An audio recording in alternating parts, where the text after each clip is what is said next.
Buenas, soy la licenciada Bárbara Ramos, del grupo número 2, que está conformado por la licenciada Loliver López, el licenciado Jesús Prado, la licenciada Patricia Rodríguez, la especialista Yanis Lugo y el licenciado Israel Rosales, el cual le vamos a hablar sobre las finanzas internacionales, comportamiento de tipo de cambio y la inflación y la tasa de interés. Bien, las finanzas internacionales estudian cómo las decisiones económicas y financieras se ven influenciadas por factores globales, incluyendo el comercio internacional, los flujos de capital y las políticas monetarias. Dentro de este campo, el comportamiento del tipo de cambio, la inflación y las tasas de interés son variables claves que determinan la competitividad de los países, la rentabilidad de las inversiones y la estabilidad macroeconómica. Entender la interacción entre estos elementos permite anticipar riesgos, tomar decisiones estratégicas y formular políticas económicas. Ahora vamos a hablar sobre la influencia gubernamental sobre los tipos de cambio y la cobertura de riesgo. Los gobiernos y bancos centrales tienen un papel fundamental en la regulación de los mercados cambiantes a través de políticas monetarias, fiscales y cambiarias. Las autoridades pueden intervenir para estabilizar o modificar el valor de su moneda, proteger la balanza comercial o controlar la inflación. Estas intervenciones pueden ser directas, compra o venta de divisas, o indirectas, ajuste de tasas de interés o un control de capitales. Asimismo, un entorno globalizado donde las monedas fluctúan constantemente, las empresas e inversionistas recurren a mecanismos de cobertura financiera como forwards, futuros o opciones para protegerse de cambios de riesgo y garantizar la previsibilidad de sus operaciones internacionales. Vamos con el sistema de tipos de cambio. Un sistema de tipo de cambio en el marco mediante un país determina el valor de su moneda en relación con otras. Existen varios sistemas, cada uno con distintos grados de intervención gubernamental. Bien, tipos de cambio fijo. La moneda mantiene un valor constante respecto a otra divisa, generando el dólar o el euro. Generalmente es el dólar o el euro. El Banco Central interviene continuamente para mantener esta paridad. Tipo de cambio flotante. El valor de la moneda se determina por la oferta y la demanda del mercado sin intervención oficial. Es un sistema más flexible, pero sujeto a alta volatilidad. Tipo de cambio flotante administrado. El Banco Central permite que la moneda fluctúe, pero interviene ocasionalmente para evitar variaciones extremas que puedan dañar la economía de dicho país. Bandas cambiarias. Se establece un rango dentro del cual puede fluctuar el tipo de cambio si se acerca a los extremos de la banda. Interviene el banco y en estos casos interviene el Banco Central. Cada sistema tiene ventajas y desventajas, y su elección del grado de apertura económica del país, sus reservas internacionales y sus objetivos macroeconómicos. Esto quiere decir que siempre hay un porcentaje de riesgo en cuanto a la toma de decisiones con respecto a la previsión de los cambios monetarios. Buenos días, compañero y profesor. Dando continuidad a su tema de exposición, vamos a hablar sobre aquellos factores que influyen sobre los tipos de cambio. La tasa de cambio mide la cantidad de moneda de curso legal que se debe pagar por una unidad de moneda extranjera. Igual que el precio de cualquier producto, la tasa de cambio sube o baja de acuerdo a la oferta y la demanda de la moneda. Baremo en el 2017 establece algunos de los principales factores que influyen sobre los tipos de cambio de una determinada moneda, entre los cuales tenemos lo que es la balanza de pagos de un país, que registra todas aquellas transacciones económicas realizadas por un país y el resto del mundo durante un periodo determinado. Existe una cuenta corriente que registra todos aquellos flujos de bienes, servicios e ingresos. Un superávit en esta cuenta corriente significa que existen más exportaciones sobre importaciones, es decir, que la moneda puede tender a apreciarse, mientras que por el contrario, un déficit en la cuenta corriente significa que existen más importaciones sobre las exportaciones y la moneda puede tender a depreciarse. También tenemos sobre la cuenta de capital que registra todas aquellas transacciones de activos financieros, como lo son las inversiones extranjeras directas y los flujos de capitales a corto plazo. Un influjo neto de capital significa más dinero entrando al país que saliendo, y esto puede tender a apreciar la moneda local. Por el contrario, un flujo neto de salida de capital significa que existe más dinero saliendo del país que entrando, y esto va a depreciar su moneda local. También podemos encontrar el estado de la economía. Un crecimiento económico suele atraer inversionistas, puesto que estos buscan oportunidades rentables para invertir sus capitales. Este aumento de la demanda de la moneda local puede tender a apreciarla. También podemos encontrar los niveles de empleo y de desempleo.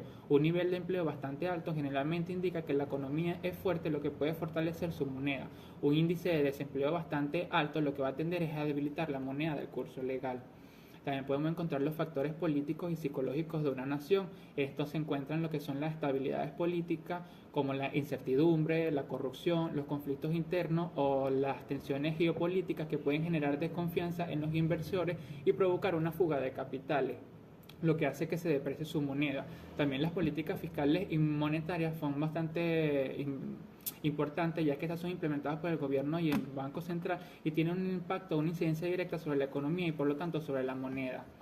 También podemos encontrar las variables económicas fundamentales como lo es la inflación y los tipos de interés.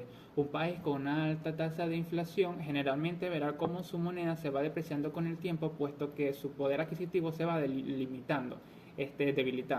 También están los tipos de interés. Mientras mayores sean los índices de interés en un país, tienden a atraer inversión extranjera, ya que los inversionistas buscan mayores rendimientos sobre sus activos.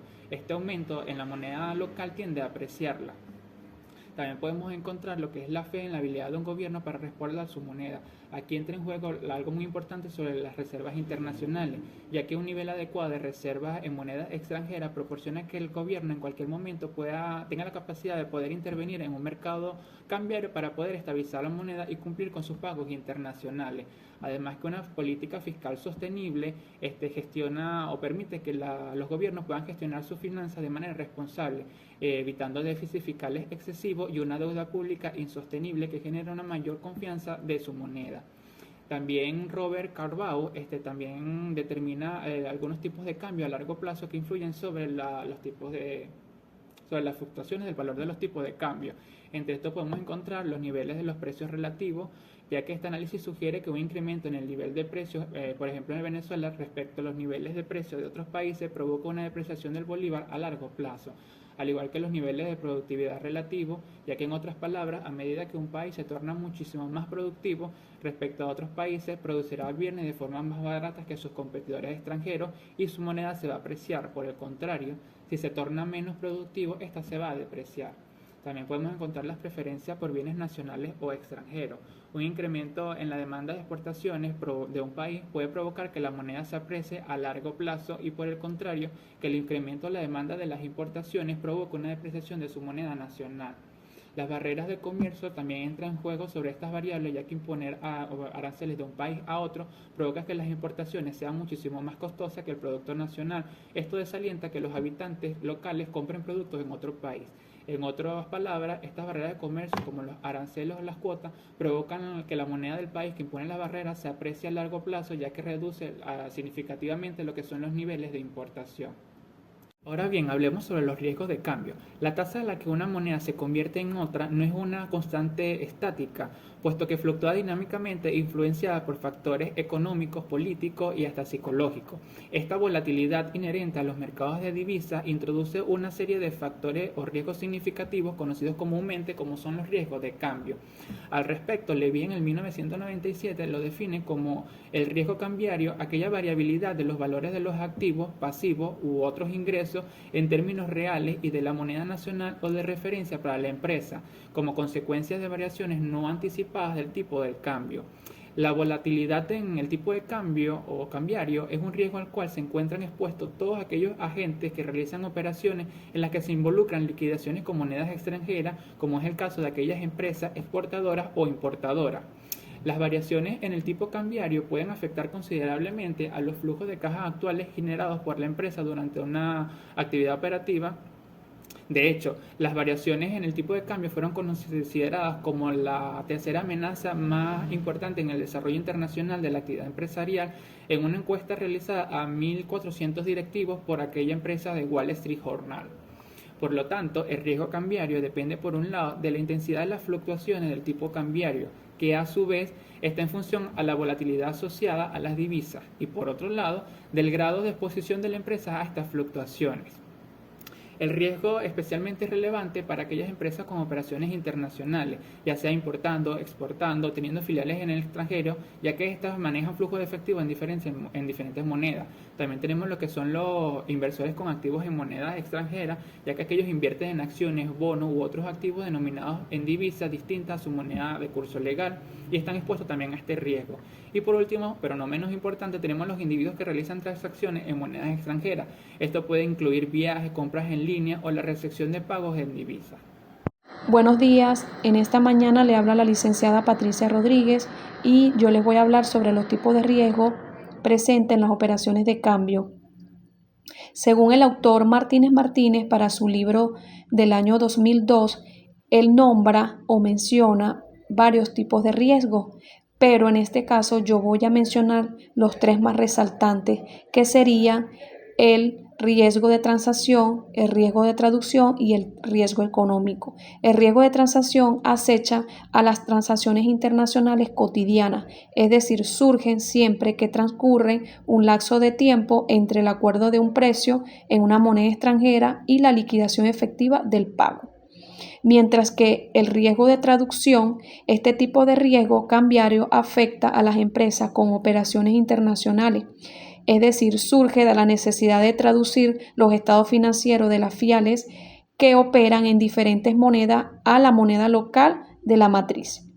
Y por último está el riesgo económico, que estipula al impacto general de las fluctuaciones cambiarias en la competitividad y rentabilidad de una empresa en el mercado global. Es decir, se trata de una amenaza a largo plazo que puede afectar significativamente la salud financiera de una empresa. Ahora bien, yo les voy a hablar ahora de los niveles de riesgo en las operaciones de cambio. En este caso, los niveles serían un nivel bajo o moderado, que sería para el riesgo de transacción, que surge en un bajo nivel de las transacciones comerciales cuyos términos están fijados en una moneda diferente a la funcional de la entidad. También está el nivel moderado, que sería para el riesgo de traducción, y sugiere un nivel moderado de acuerdo a la variación en los tipos de cambio que afectan el valor en la moneda de la matriz, de los activos pasivos y patrimonio de la subsidiaria. Y está el nivel moderado o alto, que este nivel sería para el riesgo económico, que surge, ¿verdad?, o se refiere al impacto que las variaciones inesperadas y sostenidas en los tiempos de cambio pueden tener sobre flujos de efectivo operativos futuros de una empresa. Bien, dando continuidad a lo que es nuestra exposición, ahora vamos a conversar un poco acerca del arbitraje internacional. Realmente este es un mecanismo bastante útil para la resolución de conflictos en el comercio internacional. Quizás podemos preguntarnos de dónde surge todo este mecanismo, y lo cierto es que la práctica internacional no está exenta del surgimiento de disputas y controversias entre las empresas. Ya cuando una empresa ha agotado todas las posibilidades de negociación para dar resolución a un conflicto o a una disputa comercial, ya sea con un cliente o con un proveedor extranjero, puede recurrir al arbitraje internacional como vía extrajudicial para la resolución de conflictos. Realmente su funcionamiento es sencillo y tiene bastantes ventajas en comparación con los tribunales de justicia, como ya iremos conversando más adelante. ¿Qué sucede con todo esto? Que una vez aparejado el proceso de la internacionalización y la realización de negocios con clientes, proveedores y socios localizados en distintos países, la empresa puede verse inmersa en conflictos de intereses o controversias con alguno de estos agentes que se encuentran en domicilios distintos. De hecho, a medida que las interconexiones internacionales entre mercados se han venido intensificando, también se han incrementado los litigios en los que están involucradas empresas de distintos países. Realmente todas estas disputas pueden estar asociadas a hechos totalmente distintos, pero dentro de las que más destacan están las disputas comerciales y contractuales, son las más frecuentes, y también aquellas asociadas a temas de propiedad intelectual, la competencia y la responsabilidad civil con respecto a la creación de productos. Entonces, en razón de esto, el arbitraje internacional es un mecanismo utilizado para la resolución de disputas o controversias mercantiles, alternativo a lo que es el proceso judicial y elegido por voluntad entre las partes, es decir, empresas que ya mantienen una relación contractual entre las que ha surgido en determinado momento un conflicto comercial.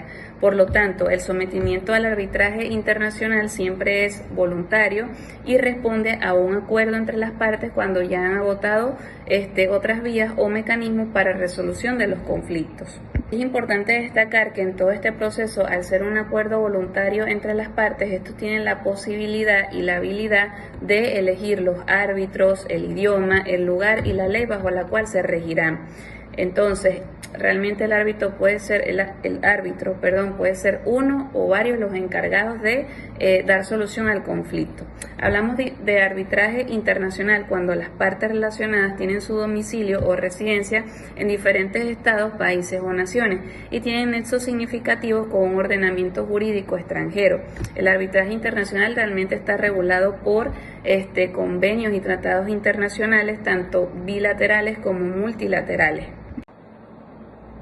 Seguidamente vamos a abordar lo que es la paridad de las tasas de interés.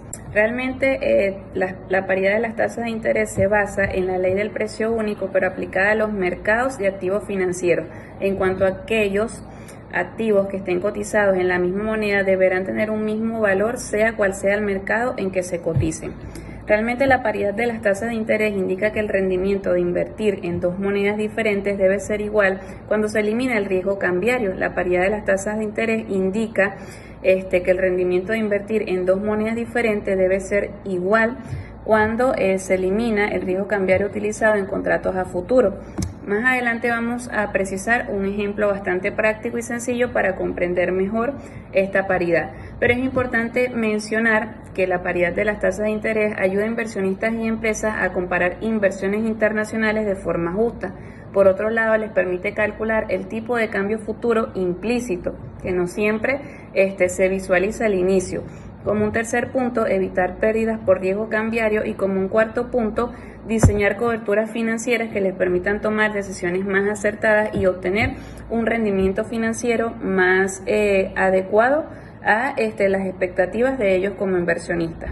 A continuación podemos observar este ejemplo de la paridad de las tasas de interés. Específicamente está asociado entre México y Estados Unidos, donde observamos que Estados Unidos presenta una tasa de interés del 2% anual, mientras que México presenta una del 6% anual. En principio podemos observar que la tasa de México es bastante atractiva con respecto a la de Estados Unidos, pero a continuación vamos a dar conocimiento a los siguientes datos que quizás nos permiten cambiar de opinión. Por otro lado, tenemos el tipo de cambio actual, que es de $1 con respecto a 20 pesos. Por otro lado, tenemos también identificado el tipo de cambio a un año, que estará expresado en 20.80 pesos. Entonces, bien, un inversionista tiene $1,000 para invertir durante un año. Podemos preguntarnos dónde va a tener un mayor rendimiento. En la opción A tenemos que invertir en Estados Unidos, va a ganar un 2% anual sobre esos $1,000, que al cabo del año da un total de $1,020. Y en la opción B tenemos que invertir en México. En primer punto, al cambiar los $1,000 a pesos, estará expresado en 20,000 pesos. Como segundo paso, tenemos que se invierte en México al 6%, esos 20,000 pesos tendrá un monto final de 21,200 pesos mexicanos. Pero ¿qué sucede en el tercer paso? Cuando inicia la inversión, esto se pacta para un retorno a volver, es decir, regresar a expresar todo esto en dólares americanos, y cuando se hace la conversión estipulada de acuerdo a la forma matemática, realmente el monto total le da $1.019.23. De esto surge la comparación final, donde podemos observar que si invertimos estos $1.000 a una tasa del 2% anual en Estados Unidos, se tendrá un monto final de $1.020, mientras que invirtiendo en México al cabo de un año tendrá un rendimiento de $1.019.23. Entonces, lo que realmente a principio parece atractivo o muy atractivo realmente por la diferencia de las tasas de interés entre México y Estados Unidos, cuando aplicamos todo lo que es el sistema de paridad y las formas matemáticas, obtenemos que o podemos identificar que no siempre la tasa con un interés mayor será necesariamente la más efectiva o la que nos permita obtener un retorno mayor. Entonces realmente todo lo que es la paridad de las tasas de interés le permite a los inversionistas identificar todos estos detalles que pueden surgir en las operaciones financieras que realizan para tomar mejores decisiones y que cubran todas las expectativas que puedan tener al momento de realizar una inversión. Saludos compañeros. Para seguir con la exposición, vamos con el punto 2.3, que habla sobre la correlación entre los tipos de cambio spot y forward. Para definir un poco lo que es el cambio spot, tenemos que es el precio actual, como dice la lámina, al cual se puede comprar o vender una moneda extranjera para entrega inmediata, es decir, una divisa. Representa el valor presente de una divisa en el mercado. Este valor puede máximo durar desde que se establece, máximo hasta 48 horas para hacer la transacción, ¿okay? Por eso es un valor presente. No así como el tipo de cambio forward, que la definición dice es un precio acordado hoy para realizar una transacción en divisas a una fecha futura específica, es decir, va más previsible, va hacia el futuro. Dice la lámina, no representa predicción, sino una cobertura basada en las tasas de interés de ambos países. Como venimos hablando de las tasas de interés, tenemos estos dos tipos de cambio y se definen es precisamente eso, por la tasa de interés de ambos países, lo que define ambos tipos de cambio, ¿okay? Pero el spot es el valor actual y el forward es el valor acordado para un tiempo X después. En la siguiente lámina podemos ver que no es la fórmula donde F es el tipo de cambio forward, S es el tipo de cambio spot y DOM es la tasa de interés local y XT es la tasa de interés extranjera, donde podemos observar que no es más que una multiplicación entre el tipo de cambio spot, es decir, el valor actual, se multiplica por la diferencia entre las tasas de interés, ¿okay? Es interesante, pero si el forward está por encima del spot, se espera una depreciación de la moneda nacional y viceversa. En la siguiente lámina podemos ver la correlación. Seguimos con el tema de la correlación entre los tipos de cambio spot y forward, y vemos tres aspectos importantes que marcan esta correlación entre estos dos tipos de cambio. Número uno, la direccionalidad. En general existe una alta correlación positiva entre los movimientos del cambio spot y el cambio forward, ya que ambos responden a los mismos fundamentos económicos: las tasas de interés, la inflación esperada, la estabilidad política, etc. Corresponde también una previsibilidad, porque tenemos un precio en spot y un precio en forward. Un precio estimado o previsible luego en forward, y dice, aunque el tipo de cambio forward no predice directamente, es previsión, no es una predicción. El spot futuro, el mercado eficiente, refleja las expectativas del mercado ajustadas por la prima de riesgo y la diferencia entre las tasas de interés. Tenemos la cobertura de riesgo entre los otros aspectos de la correlación, donde estos contratos forward permiten a los inversionistas protegerse contra movimientos adversos en el tipo de cambio spot, porque son precios acordados, ¿okay? Lo cual es crucial en entornos volátiles. Tenemos un pequeño ejemplo en esta siguiente lámina, donde ponemos que un precio spot se puede, entre dos tasas, entre dos cambios, tipo de cambio, vemos que $1 representa, aquí esto es un ejemplo, 18 pesos mexicanos.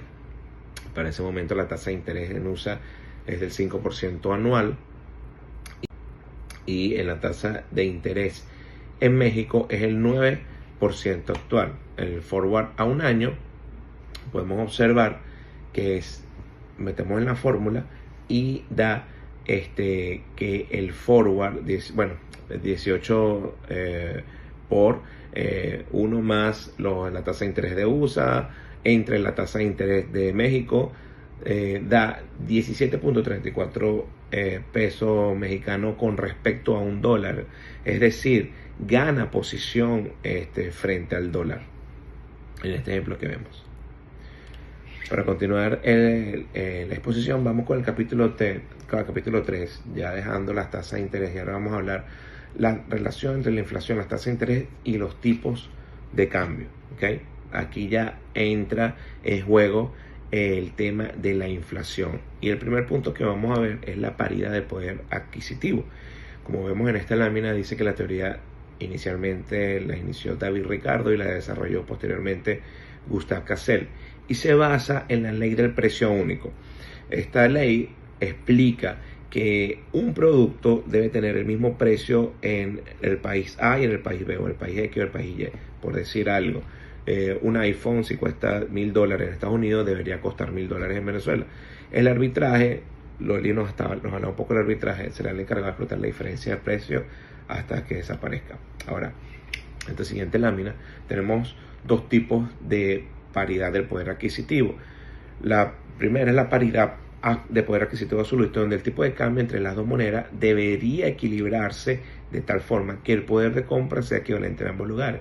Esto es un escenario ideal. Es decir, si un iPhone, volviendo al tema, cuesta $1.000 en Estados Unidos y cuesta $1.000 en Venezuela, y las tasas de cambio entre ellas dos, o la relación entre ellas dos, no te permiten que sea el mismo precio, es cuando se juega en la tasa de cambio entre una moneda y otra. Esto es lo que hace la paridad del poder adquisitivo, mover las tasas hasta que el precio de lo que se está evaluando sea el mismo. Es decir, como dice la explicación, escenario ideal, el costo de la vida sería igual en ambos países, pero sabemos que están marcados los aranceles, que lo hemos hablado mucho, el tema de los fletes, el tema de la mano de obra. Entonces esto es una realidad muy difícil de que se dé, y por eso está la paridad de poder adquisitivo relativo. Se enfoca en las tasas de cambio, en los precios en el tiempo.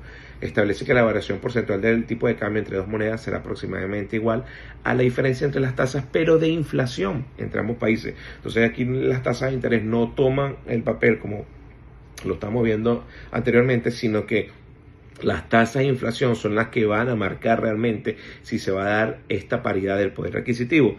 Ejemplo, obviamente, de los ejemplos que había, uno mencionaba Argentina, había creo que Turquía, pero el mayor ejemplo que podemos tener en nuestro país, en donde la alta inflación hace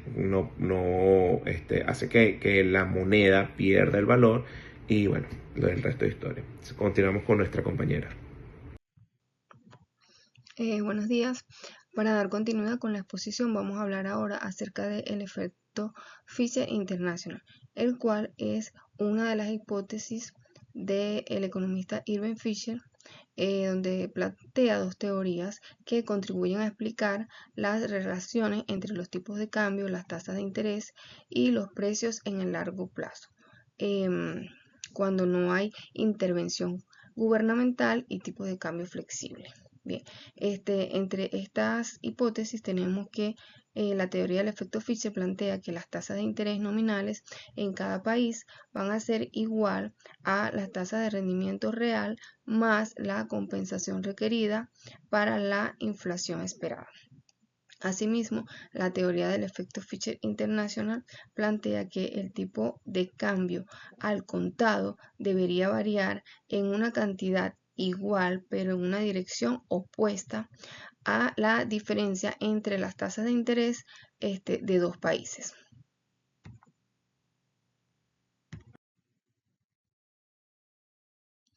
Bueno, acá les muestro la fórmula del efecto Fisher, donde I va a ser la tasa de interés nacional nominal, R es la tasa de interés nacional real, y pi es la tasa de inflación nacional esperada. ¿Okay? Y esta ecuación se puede simplificar acá como se refleja al final. Asimismo, en la teoría del efecto Fisher International, que tenemos acá la fórmula donde I es la tasa de interés nacional nominal y elevado a la extranjero es la tasa de interés extranjera nominal, y S es el tipo de cambio al contado al inicio del periodo S1 y al final del periodo S2. Esta expresión suele simplificarse de la forma que vemos acá al final. Bueno, debemos recordar que el interés nominal es el tipo de interés que es pagado por un préstamo que no se ajusta a la inflación, mientras que el interés real es el tipo de interés que está ajustado a la inflación. Por ende, este sí refleja el poder adquisitivo del dinero prestado a largo plazo. La inflación prevista presenta la tasa a la que los individuos anticipan futuras subidas de precios. Bueno, la hipótesis de Fisher forman parte de las condiciones internacionales de paridad, las cuales integran el núcleo de las teorías financieras que se consideran como exclusiva de las finanzas internacionales. Entre estas podemos mencionar las hipótesis del efecto Fisher internacional, hipótesis del efecto Fisher, teoría de la paridad del poder de compras, teoría de la paridad de las tasas de interés y teoría de la eficiencia de mercado. Bueno, como ya se ha estado hablando, mis compañeros anteriores y yo, de cada una de estas, continuamos. Bueno, acá tenemos una figura que nos muestra cada una de estas teorías, ¿verdad?, sobre la formación del tipo de cambio y cómo se relacionan cada una de ellas. Entonces vemos acá que el efecto Fisher es igual a la diferencia entre los tipos de interés y la diferencia entre las tasas de la inflación. Asimismo, vemos que la paridad del poder de compra va a ser igual, esa diferencia en la tasa de inflación va a ser igual con el cambio esperado en el tipo al contado. A su vez, el efecto Fisher internacional va a ser igual ese cambio esperado en el tipo al contado con las diferencias en los tipos de intereses.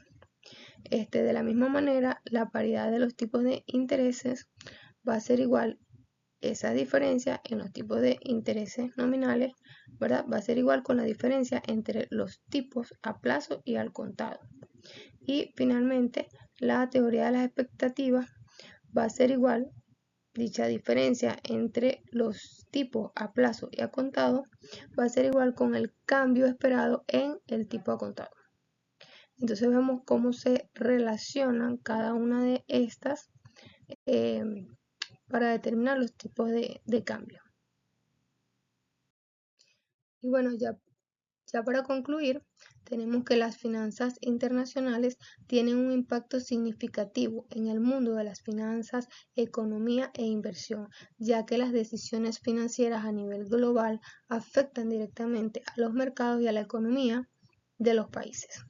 Asimismo, es fundamental comprender los flujos de capital, las tasas de cambio y los riesgos asociados a la inversión internacional para poder tomar decisiones acertadas en un entorno cada vez más globalizado. La diversificación de cartera y la gestión del riesgo son aspectos claves en el ámbito de las finanzas internacionales, ya que permiten mitigar la volatilidad y maximizar los rendimientos de las inversiones en diferentes países. Finalmente cierro con un pensamiento que dice: cuida de los pequeños gastos, un pequeño agujero hunde un barco. Benjamin Franklin. Gracias.